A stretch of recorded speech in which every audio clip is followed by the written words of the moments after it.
Cupcake's going in at 350. Gold shimmer already dusted on top.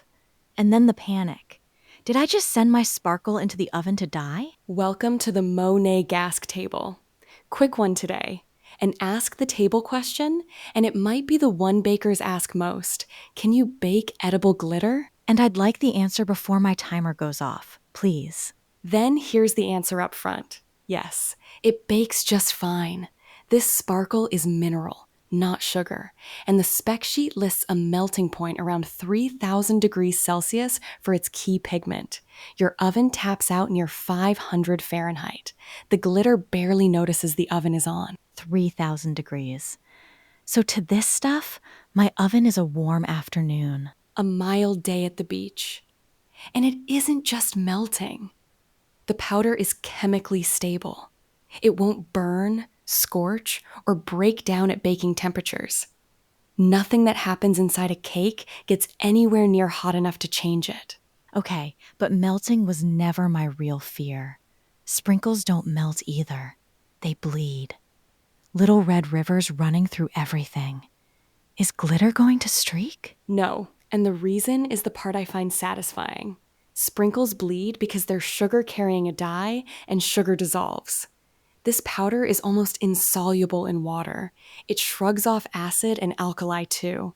Lemon juice, buttermilk, cocoa, all the chemistry churning in a batter. It doesn't dissolve. It doesn't bleed. It just sits there, being a mineral. And taste? If my vanilla cupcakes come out tasting like a rock tumbler, we're done here. Odorless and flavorless. It won't change the taste or the smell of the bake. Reviewers say it over and over. Doesn't affect the flavor at all. All right, then explain my daughter's unicorn cake, because something went wrong. Last spring, I stirred a whole teaspoon of shimmer into the batter, mixed right through, and that cake came out beige. Beige! Not one sparkle anywhere. That's the round you win, because you've found the one thing the oven can't fix. Heat doesn't kill glitter. Burial does. Your teaspoon survived the bake perfectly, and then spent the whole party sealed inside a wall of cake where no light could reach it. Sparkle is a surface game. It needs light bouncing off it, and there is no light inside a cupcake. So I baked perfectly good glitter into a cave. A delicious cave. So the working rule is on, not in. Dust the tops of cookies before they bake. Brush it over fondant. Shimmer a meringue. Surface sparkle rides through the oven untouched, but mixing it into batter hoping for a glittery crumb.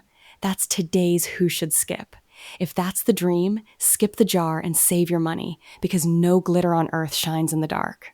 Which explains an entire genre of sad Pinterest cakes. Most of them, honestly. And bakers have quietly worked this out at scale.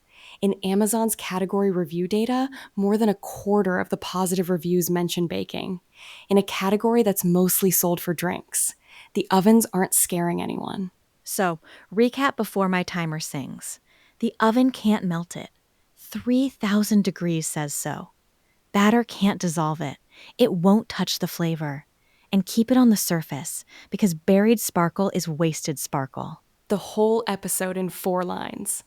If you want a jar to test tonight, the Mun J ASQUE Gold 15-gram jar is on Amazon at 4.6 stars.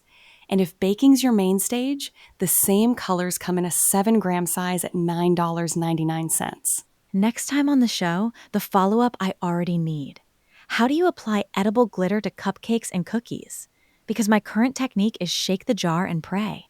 Brushes, timing, and one frosting trick. This show is made with AI-crafted hosts and human-checked facts. See you at the table.